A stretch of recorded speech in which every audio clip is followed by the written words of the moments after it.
Hey guys, thank you so much for tuning in today. We have such a cool guest.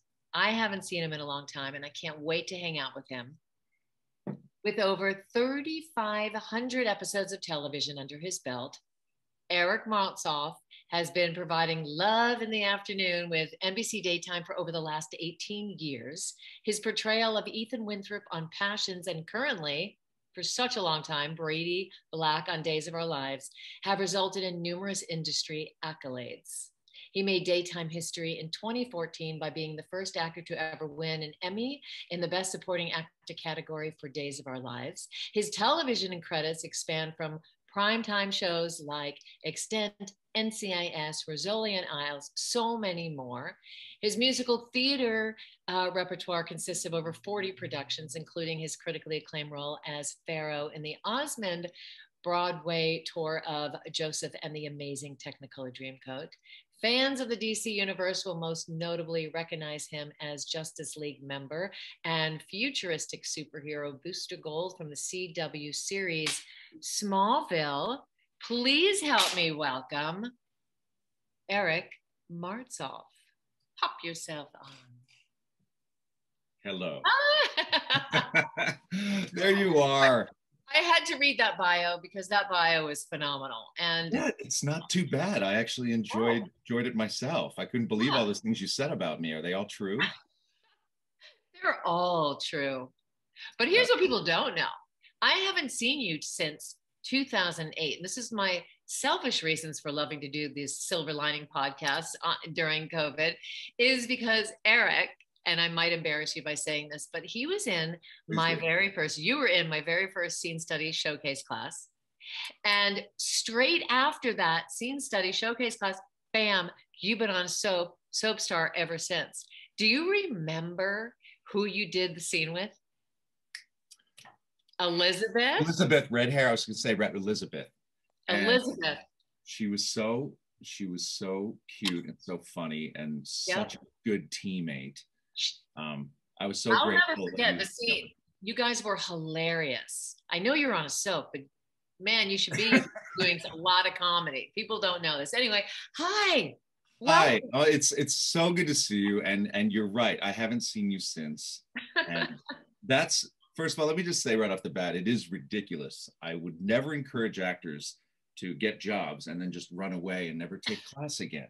It's a big mistake. But soaps, they have kept me really busy. You're right. I got that Passions job right around the same time when I was studying with you. And do the math with that. I guess I was learning a couple things that took me to my job. Obviously, your work paid off. Yes, but you were so good. So I don't take credit for that. I take credit for just being your friend. Anyway, so tell us what it's like and how do you stay invigorated and passionate about doing a role that you've done for so long? It's tough. It's tough. I'll start by saying this. A lot of people, when I first got married, a lot of people, my guy friends would be like, dude, are you worried about like staying married to the same woman for so long? I mean, it could be years and decades.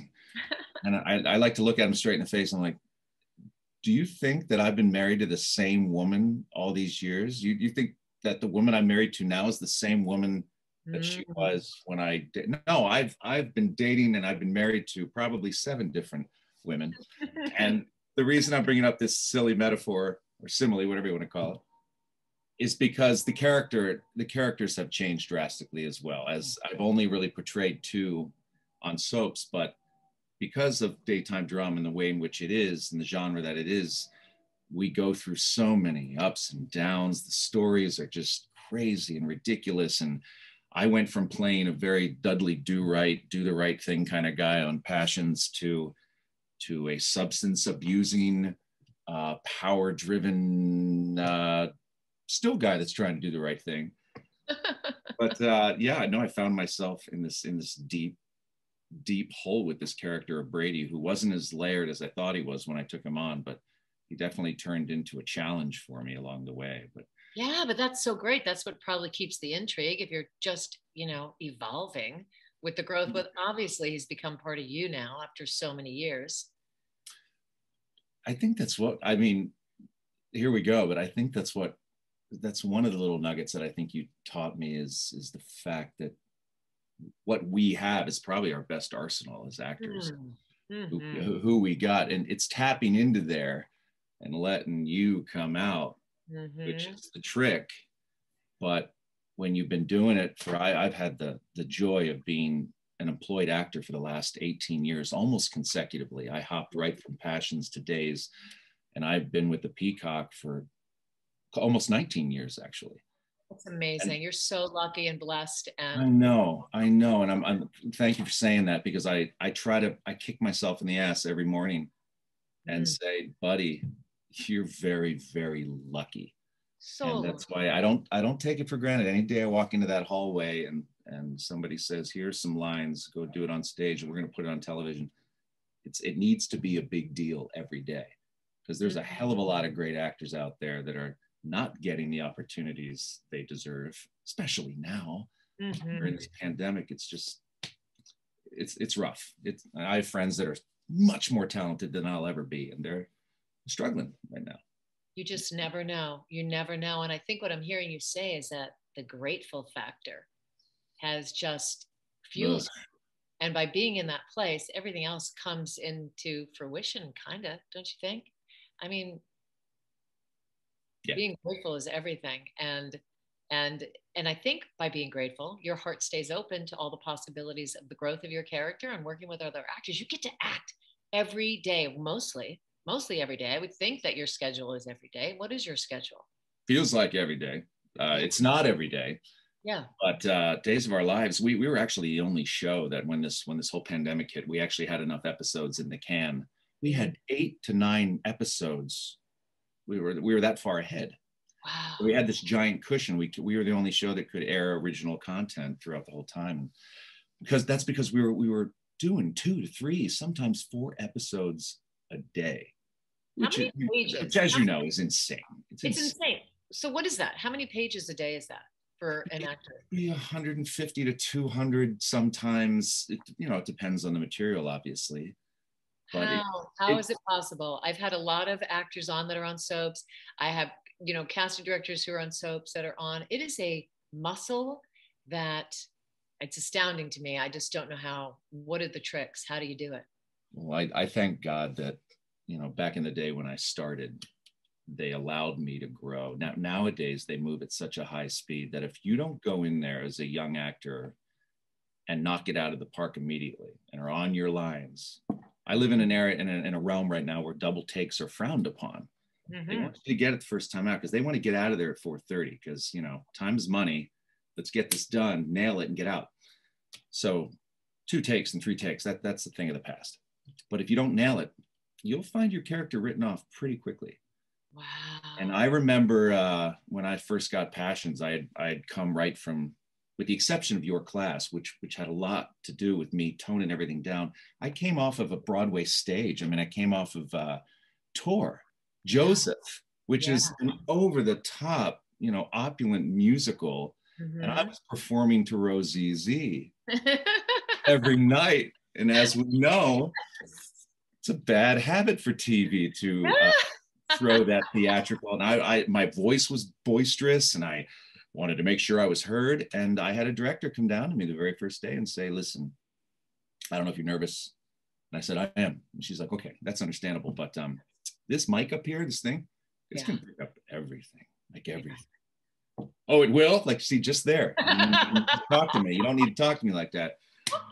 Just bring it down, relax, be you. And I'm very glad that they were patient with me. It took me a couple days, maybe weeks, to finally just sit back and. But you had the training. Here's the thing. You had all that theater background training. So you understand the vocal, you understand creating a life of the character. So when you got that adjustment, you were ready for that adjustment. And I work with so many Broadway people, and I say, just pretend that person is right here in your face. So you just talk from your guts, talk from your heart, and don't talk any louder. And then from the center, you can lift up and down. But you had the training, so you were able to take that adjustment. I felt like I did. I felt like I did, and I had it in me. I just had to turn the volume down a little bit.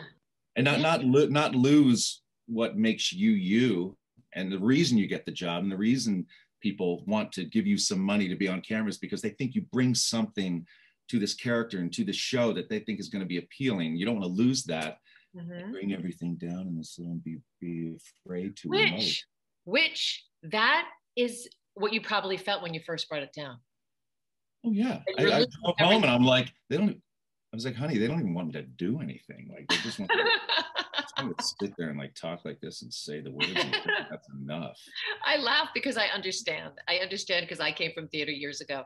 And when you first make that adjustment, and actors out there who are coming from theater, when you first make that adjustment, you feel like they're erasing everything from you. Yeah. But it's not. And then all of a sudden, what happens, Eric? The magic that you found your center, and then you can resonate from the core, and then you can. It's such an incredible, great feeling. Like instead of the lights shining from Broadway on you, the light inside you is shining from your core out.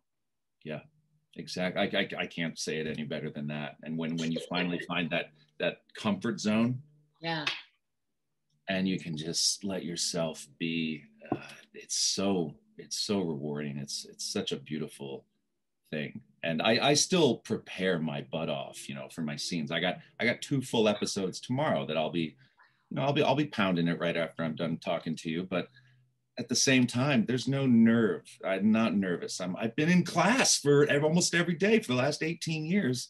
Incredible.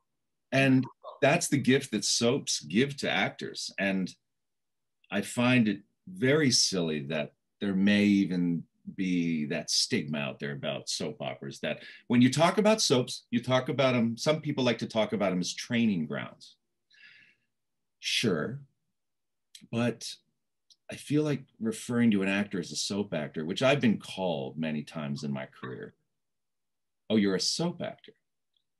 It's kind of like calling a dentist a cavity filler, or like he does other things, a dentist, Can I interject? Because soap opera, it's changed a lot. It might have had that sort of stigma, but not anymore. Zero, because they don't do it. It's like living the life of a character as you're doing an episodic, a nighttime show, whatever you're doing. It is all the same. It's all a depth of acting. So it's really changed. It really has transformed. I'd love to believe that as well. I guess maybe I'm subjected to more of that rhetoric out there, and I'll still see even some of my favorite SNL folks. That was Jimmy Fallon and Will Ferrell and Kristen Wiig. They did a little thing called the Days of Our Pandemic or something like that. Oh my God. And they did a Zoom scenario like this, and we in the soap community, we retweeted it and threw it out there. Isn't this funny? But it was ridiculously over the top, and everything that is stereotypically soap opera. But I'd be lying if there wasn't a little piece of me that said, I don't know if this is what we are all the time anymore. I don't know if this is a great representation, because there really is there's some really good actors in our soap community that are grounded and down to earth, and you look at them and you feel them, and they make you feel. And you also are combating with a style of acting back in the day. That's that everybody, the veterans, so to speak, held on to. But everyone did it. Everyone had it up here, so it was accepted. Mm-hmm. And it's fine.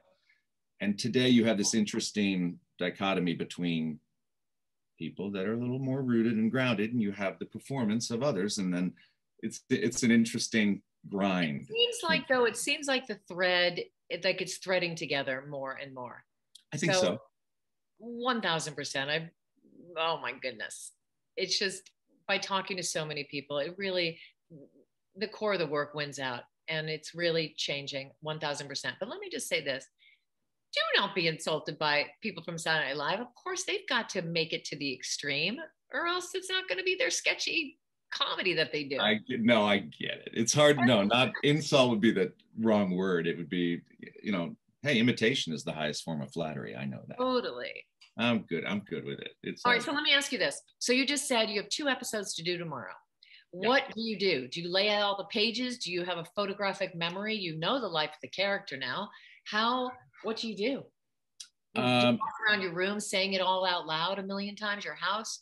I got a pretty simple style now. I mean, what took me hours years ago is I got it down to about maybe 20 minutes an episode. Yeah. I've developed a pretty good, you can call it a photographic memory, but I do suck it in, I regurgitate it. Then if you ask me an hour later what I said, I won't remember what it was. Wow. But I can get it in my body and throw it out pretty quickly. But I'll sit here with my iPad. There's no paper anymore. I miss the script Oh, so yeah. much. I miss the paper. I miss the holding it, but we got to move with the times. Yes. So I got my big old iPad, and I don't even bring it up to set anymore. A lot of people stick them in the drawers of furniture and they'll have their iPad in there. But I've learned to trust that, you know what, Eric, if you don't know it by now, you're not going to know it. But how do you learn a whole episode in 20 minutes? Do you read it? It just absorbs into your body? What happens? It's just good old fashioned repetition. Repetition for 18 years. I That's say a lot it of over and over and over again. And yes, I see the page in my head. Yeah. I highlight it and I see the highlighted words in my head. I don't always remember the cue lines, but I've been fortunate enough to work with good actors and actresses that you know when they're done. You know when the thought is over. You know when they and if they're not, you jump in and it's more natural anyway. And I'm a big fan of cutting people off and having them cut me off, and that regulated regiment of you say a line, then I'll say a line. No, that's not human nature. No, not in my house. No, nope. Not in anybody's house. We interrupt each other all the time, and that's very natural for me. So with twin boys that are 14 and no, we gotta talk over. You're twin boys. You have a twin. Do you know that I'm a twin? Did you know that? No. Yes. Fraternal or identical? Fraternal. But your boys are fraternal, aren't they? They are. Yeah, the only way. I love that. Last time I was in your class, I didn't have children, did I? No. What? No, I don't think so. No, you did not. It's amazing how life changes and progresses, and your beautiful wife, and how do you balance it all? This is not now because you're used to balancing it. So when you first got on, then you have to balance everything in the life of an actor, because you want to focus on your acting, but you have to have a personal life and you have to travel. Well, pre-COVID, but how did you do all that? How were you smart enough to know that everything in balance mattered? You do have to have balance. I'm a big believer in it. And the beautiful thing about soap opera is that it really did allow me to be a father, be a husband, and be an actor as well. You know, if I'm off in, Bulgaria filming Lord of the Rings 7, for 4 months, I'm not making my kids' soccer games. Right. I'm not sitting at home at dinner. Right. We have hard outs in the soap opera community. They want us out. They don't want to pay overtime to anybody. So I'm done by 4:30, and the latest I'm home is 5:30. That's beautiful. So I'm not in a trailer all day. Mm-hmm. I get in, I get out, and I mean, it's a well-oiled machine. If you'd have told me that I'd be doing soaps for the last 18 years, I would have said you were crazy. I have silly ambitions in many, many departments of art, and I would love to do. I'm a goofball, Shari. You know me. The fact that I do dramatic daytime television for a living is the biggest joke of all time. And all I want to do is romantic comedies and just be silly. But can you? Do you have opportunities? Can you get out there? Because if people don't know this about you, I know this about you from years ago. You are freaking hilarious and charming and sexy, all of it, which I'm sure resonates on screen for your show. But the comedy factor, come on. I thank you for those words. I don't know. You get to get out. I used to be a little jaded about the industry, and I just kind of thought that, guys like myself, we don't get a chance to be funny. No, that's such bullshit. Bullshit. It is bullshit. You're absolutely right. And if you're stuck in a leading man category, no one's ever going to allow you to be funny. Well, you know what? Forget it. Yeah. But does your schedule allow you to have other opportunities, or is it too tied in? Yeah, that's the tough part. Soaps never sleep. We don't have a big vacation. We have 1 week, 2 weeks off here and there, and they spray it out throughout the year. So I never have a chunk. of time. I mean, we can barely make a guest star work. If they want you available for 7 days, even though they're going to use you one, they need your guarantee. I need you available. I can't commit to that. And I don't want to piss off a casting director and tell them, yeah, I'm completely available. And then have days, which is in first position, and rightly so. They can say, Eric, we need you on Wednesday. That's right. So that being said, there have been things that have been worked out. I have gotten away to do some guest stars here and there. It has worked out, which I'm just thankful that, you know, I've always been on good terms with my bosses, and the folks at NBC have been good to me. And I'd like to think that I've, you know, my work ethic has been pretty secure as far as they're concerned. If I say I'm going to be there at a certain time, I'm not late. I know my stuff. Do you know how important that is, Eric? That to have a work ethic, to have trust, to build trust to the people that employ you, and that, you know, that you surround yourselves with every day. Your energy and your who you are, it matters so much. And to say that you don't want to make false claims to people is hugely important. Hence why also you've been working for so many years.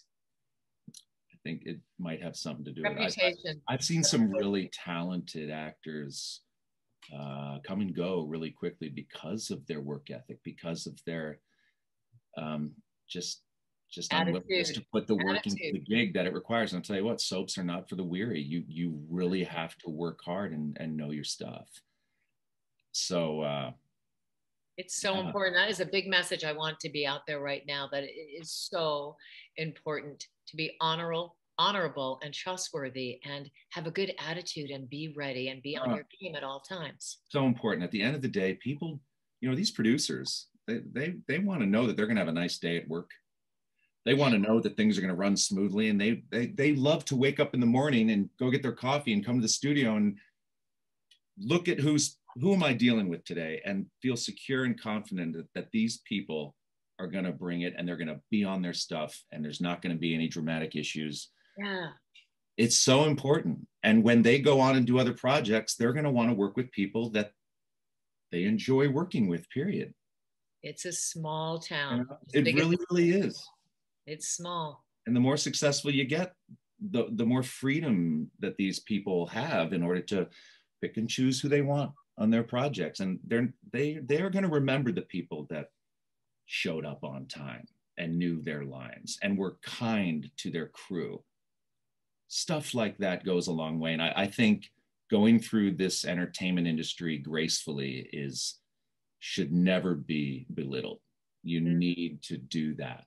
Be good, but also be respectful. Don't lose courtesy. It needs to still be there. Some 100%. People think, I think it's changed, because I think years ago when if you were the lead on a show and you were difficult, people put up with it. But I don't think they put up with that anymore. No way. Yeah, I can cite examples of that. People have been surprised. What are you talking about? It's me. Like, sorry, you just caused too many problems. Your trumpet's a little loud, man. And soap opera is a team sport. Well, every show's a team sport. Every show. You're right. But more so than you're correct. But I would suggest to say that I've even had issues with soap operas having categories of lead actress and then supporting actor. To me, everyone's a supporting actor on a soap opera. 100%. You know, you just, a lot of shows you got your star and that's but we're a ensemble. We're a family. We're an ensemble. It's definitely an ensemble piece, in my opinion. Yeah. So beautiful. So what's some messages that you give to young actors out there? Because there's some people that they just want to be on a soap. So if it was to the actor out there who wants to be on a soap, what's their path? How do they get on a soap? And to the actors that just want some inspiration, what's some inspiration for the actor training? What is it? I'll put words into your mouth. I could answer all these questions, but I'm going to ask you. Oh boy, I hope I answer them right then. There's no right or wrong. There's no right or wrong. It's I'm gonna throw out one of them that stuck with me, and it was true in my high school career as an actor, my college career, and my soap career. There's no small roles. Mm-hmm. I started Passions as a devil, and I had like 8 lines, and I was completely in makeup. Then a couple weeks later, I was a demon cop. which was, I had someone else's voice coming out of me, and it's very, very small role. Mm-hmm. And I did have friends that said, I don't know if you should be taking these roles. Wait for the big one. Interesting. And I remembered what my high school director had told me about musicals. My first musical I was in, I was in the back, and he said, "This is a great place to watch the people in the front and how they hold themselves and how they perform it. Be a voyeur, and it's training. You got training right in front of you. When you're in the front, you can't really look back, see what's going on. It's just you. So don't be afraid to say yes, even if you think the role is, dare I say, beneath you, or not enough lines. It's not as layered as I want. I don't know if I believe in." Do it. Agree. Do it. Have the experience. You never know what the hell. I got my first manager from doing a children's theater show, Bye Bye Birdie, in Orange County somewhere. Wow. And she knocked on my door and she said, "Hi, I saw what you did up there." And I was almost embarrassed to be a part of the show, because I just come off a Broadway tour and I'm doing children's theater. But I can't tell you how many times in my career that those little things have turned into great big nuggets of something better. Stay open. Stay open. Just stay open yes. to the idea. Say yes. Mm-hmm. That's a big one for me. It is. And if you're an actor and you really like to act, you're going to want to act. You know, whether you're making, 60,000 an episode or scale. Yeah, but one line is creating a life of a character. 1 line, 2 lines, 50 lines. It doesn't matter. You can't judge it. You're still creating a life. You still have to have an opening moment. You still have to have a closing beat. 1 line to 500 lines. Totally. Early in my soap career, I would get frustrated at the amount of lines I had. I would think that meant, the amount of lines. That means you're important. You're an important character if you have lots of lines. Yeah. No, the good stuff is in between the lines. The good stuff. Yes. The good stuff is. So how do actors get involved? Bounce off of another actor. Yeah. How do they get involved? It's been so long, but you're in it. But what's some advice? I've been in it. Do everything you can. Take every class. Do every show. Some friend wants you to be in their student film. Say yes. I'll be there. Because you don't know who's going to see what when. You don't know. And if you say no, then there's no opportunity. Exactly. I feel like you're right. I mean, I have been out of the game for a while because I've been so gainfully employed for the last 18 years. I don't know. How do kids get noticed these days, Shari? Like, other than the wonderful, aspect that you give them and the opportunities that you give them in these shows and things and class, but I think it's about creating your own platform and really having a message to say, and then finding things to give. It's about the give back. To me, that's what it's about, the give back, for all actors to have your passion, and then have your purpose be higher, and then go after your passion to get to your purpose and your meaning, and do whatever it takes. And this now in this world, YouTube and Instagram lives, Facebook live, anything you can to get out there, and then having a community of actors, community in a studio that has positive people and help people help each other, and to circulate and just to have a community. So in the soap opera world, I think it's just about making connections too, like in anything. Connectivity is extremely important. And soap opera, because they're seeing so many people, I would also stress when you get that material, no matter if it's 1 page or 20, make a solid choice. Make a choice, because you got to find a way to stick out a little bit. And there's a lot of handsome dudes and beautiful girls running around this town, and soaps tend to glom on to a certain type. I think that's changing as well, which is great, which is awesome, because it was starting to just look like one painting for a long time. So boring. We like character. Exactly. When shows make that mistake of just hiring pretty people, it's boring. So boring. Hire human beings, and I think we're really starting to feel that in our community. So, but get out there. So don't be afraid to make a crazy ass choice. Yeah. You know what I mean? Yeah. It's your one shot. do it. Just go for it. Especially if it feels right to you. You know, my whole career in soaps has been recast. I've been two characters. Ethan was a recast and Brady Black was a recast. And of course, the question I always get, you know, well, did you feel the need to, you know, imitate or be who they were so fans wouldn't be so upset if you were different? And I'm like, it's like, no, actually, that never crossed my mind. I said, I'm given the ball now. I'm going to run with it the way I want to. Confidence. It's mine. It belongs to me now. This is my guy. So embrace that. And that's the prize. I won the role. Yeah. You know? 100%. Don't imitate someone that you think is, you know, something special. Just be you. It goes back to what we said in the beginning. This is the best thing you got, right? Best thing you got is yourself. Knowing yourself inside and out. Going for it 100%. Yes, 1000%. So life is different for you now because you're on such a schedule. But in life, to stay in your incredible shape, you know, it's not just about going to work every day. You take care of yourself. How do you take care of yourself?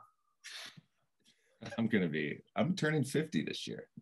Really? I'm a 50-year-old man, and you have muscles. My kids are very fit. My boy that I was telling you about earlier, he is in the garage, which we've transformed into a gym through this pandemic. Yes. I used to be a gym rat. Now I work out with my wife in the morning. She is an ex-dancer as well, and she doesn't look her age either. I'm not going to tell you how old she is, but she's a tiger as well. Our whole family is very much into waking up and getting moving. Yes. Instead of that, wake up and get on your phone. It's hard. You wake up every morning and you make a choice. Am I going to move? Am I going to get rolling, or am I going to check Instagram and see that everybody is having a better time than I am right now? Mm-hmm. Don't do it. Okay, so you stay fit because you stay mentally fit, you stay creatively fit, and you stay emotionally fit. Emotionally because you exercise, creatively because you're on a show, and physically, well, you exercise too. So the exercise is really, really key. And drinking water, eating healthy. Are you an eating healthy person? I'm everything in moderation, Shari. I love my red wine at night. Yes. Do I love my pizza sometimes? Of course. I'm not a health nut. No, not by any means. Okay. Do I watch what I eat? Yeah. Because I have stuff in my family. I got heart disease that I don't want to inherit. So I've seen the pain that my father has gone through with having stents and bypass surgeries and you know, it is a genetic thing. So I'm going to do everything I can to keep my engine going, because I got kids that I want to see get married, do all kinds of things, and I want to be around for that. Yeah. And let's face it, we tomorrow is guaranteed to no one. I have friends that are my age getting cancers and all these. We got COVID going on. People are. It's like, make the most of it while we're here. So I might as well take care of my vessel. And I am an actor. I support my family. You know, I play pretend for a living, but I got to keep myself as marketable as long as I can. And damn it, yes, but also this is the instrument that you play. So if you're not feeding it well in moderation, you're not liquefying it, it's going to dry up. So and on high definition TV, it's gonna show everything, and it's hilarious. And oh my god, you should see the look in the makeup room on the day the producers came and said, by the way guys, we're switching to HD. There was like panic, just everyone just, oh my god. And they were running, making phone calls and going to Sephora and buying high definition makeup, and God knows doing that's so funny, because at the end of the day though, the thing is, it's about the work and not what you look like. And when you watch things, and when people are really involved in the life of their character and storytelling, they could have a million wrinkles all over the face, but you're going to think they're freaking brilliant. So it doesn't matter. It's about the inside sparkle. A funny story, and this sounds ridiculous because I didn't mean to bring this up, but the year I won my little trophy, my little Emmy trophy. Yes. It was 2014, and I almost didn't submit the reel because I thought I looked crappy on it. I thought because it was an intervention. I was like, my face was all crunched up, and I just looked awful. And I think it was my wife that looked at me and said, wait, Eric, first of all, you're supposed to look terrible. You're like, you're in it. Like it's great. And I almost didn't, because I didn't think it looked good enough or attractive enough. And I would have made a huge mistake, because that was the reel that helped me win my little thing. And your little thing. Don't get caught in that trap. Don't get caught in that trap of everything doesn't need to be perfect. Right. It's beautiful without perfection. There is no perfection. People I think it's when you're not watching yourself, that's when the beauty shines through. When you watch yourself ever so slightly, that's when you're editing your true impulses. Some of the most talented actors I know in my genre, they don't watch themselves. They just, for that very reason, Yes. I throw it out there and it's for other people to watch. And well, I think that's an important message. I think that's an important message for all actors. Stop watching yourself. Just get in there, get underneath the life of that character, and do the work. Eric. That's it. I can't wait to see you on some comedies, and you better make your schedule available, because I wanted to out there. He's freaking funny. Write one, please, or Oh no! I only coach 10 hours a day. That's my limit. Although I did write a book. I want to be funny on TV, Shari. But you always want what you don't have, right? No, that's going to be your next thing. You're going to do a romantic comedy, or you're going to do a sitcom. I see it. I have a sixth sense. I feel it. Eric, so great having you on today. You're so adorable. I just want to say you could not look bad, but whatever. Right back at you. Look how great you look. Oh my God. Come on. You haven't changed a bit. Oh, a little bit, but that's all right. I don't care. I'm a giver. I just want to say before we part, thank you. Thank you for what you did and what you gave me, because it's not just because I'm looking at you right now. I truly believe you opened me up and helped me stand out in that room. And that's how I feed my kids right now. So whatever you did, I really, really enjoyed your class, and thank you. Just thank you. That's all I got, Really wow. Thank you. Thank you so much. I just tear my eyes. Kisses to you. Kisses to your family. Thank you so much. Everybody out there, stay courteously aggressive. Go for your dreams. I love that. Bye-bye.